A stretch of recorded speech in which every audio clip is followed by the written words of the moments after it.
টেনশনে ছিল, আমিও টেনশনে ছিলাম। আমি অতটা টেনশন ছিলাম না, বাড়ি খুব টেনশনে ছিল যে এই জায়গাটা নড়াচড়া করতেছে। এখন তো এটা পাথরের মতন শক্ত হয়েছে আর দেখতে কত সুন্দর হয়েছে।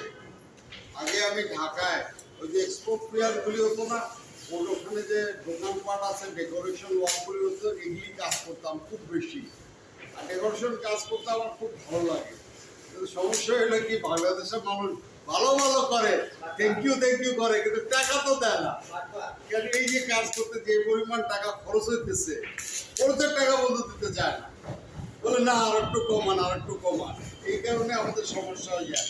আমি ভালো আছি, আল্লাহ আমাকে অনেক ভালো রাখছে, সুস্থ রাখছে, আমার শরীর ভালো আছে। আমার বন্ধু বান্ধব অনেকে বিদায় নিয়েছে মাত্র অল্প কয়েকদিনে, বহু বন্ধুকে হারাইছি।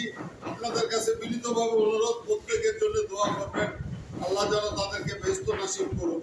আমার সিলেটের বন্ধুর পরিমাণ নাই বলতে গেলে, দু একজন যারা আছে সব বিছনায়। ওই জায়গায় আমি এখনো কাজ করতেছি, আমি আপনাদের সামনে জীবিত আছি। Thank you very much.